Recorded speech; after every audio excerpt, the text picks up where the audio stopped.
شمس الدین التمش۔ طبقات ناصری میں لکھا ہے کہ شمس الدین التمش خراکتائی ترکوں کے ایک بہت بڑے گھرانے کا بیٹا ہے۔ التمش کے باپ کا نام علم خان تھا، وہ البرئی قبیلے کا سردار تھا۔ اس نے اپنی دولت مندی اور خدمتگاروں اور مصاحبوں کی کثرت کی وجہ سے آس پاس کے علاقوں میں بڑی شہرت حاصل کر لی تھی۔ التمش اپنی صورت و سیرت کے لحاظ سے اپنے تمام بھائیوں میں ممتاز تھا، اس وجہ سے علم خان اسے اپنے بیٹوں میں سب سے زیادہ چاہتا تھا۔ التمش کے بھائی اس سے خوش نہ تھے۔ التمش کے ساتھ اس کے دشمنوں نے وہی سلوک کیا جو حضرت یوسف کے ساتھ اس کے بھائیوں نے کیا تھا۔ التمش کے بھائیوں یا بھتیجوں نے ترکستان کے اس یوسف التمش کو غلہ بانی کے بہانے سے قبیلہ البرئی کے یعقوب علم خان سے جدا کر کے ایک سوداگر کے ہاتھ بیچ ڈالا۔ کچھ عرصہ تک اس آقا کے گھر میں التمش بڑے آرام سے پرورش پاتا رہا، لیکن قسمت نے اسے یہاں بھی نہ رہنے دیا اور اسے ایک سوداگر حاجی بخاری نامی نے خرید لیا۔ حاجی بخاری نے التمش کو حاجی جمال الدین چست قبا کے حوالے کیا۔ حاجی جمال اسے اپنے ساتھ لے کر غزنی آیا۔ اہل غزنی نے اس وقت تک التمش جیسا خوبصورت ترکی غلام نہ دیکھا تھا، اس لیے التمش کے غزنی پہنچتے ہی اس کے حسن و جمال کا بڑا شہرہ ہوا۔ بادشاہ کے درباریوں نے التمش کا تذکرہ شہاب الدین غوری سے کیا۔ شہاب الدین نے التمش کی قیمت کے تعین کا حکم دیا۔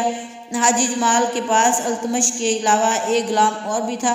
دونوں غلاموں کی قیمت 2000 دینار بتائی گئی۔ شہاب الدین نے 1000 دینار کے عوض دونوں غلاموں کو خریدنے کا خیال ظاہر کیا۔ حاجی جمال نے اس قیمت پر ان غلاموں کے بیچنے سے انکار کر دیا۔ شہاب الدین نے سوداگر کے اس گستاخانہ جواب پر ناراض ہو کر یہ حکم دے دیا کہ کوئی شخص ان غلاموں کو نہ خریدے۔ حاجی جمال 1 سال تک غزنی میں رہا، لیکن کسی نے ان غلاموں کو نہ خریدا۔ آخر وہ ناکام و نامراد واپس بخارا آ گیا۔ کچھ دنوں تک بخارا میں قیام کرنے کے بعد حاجی جمال دوبارہ غزنی گیا۔ یوں ہی التمش شہر میں داخل ہوا۔ اہل شہر اس کے گرد گھومنے لگے۔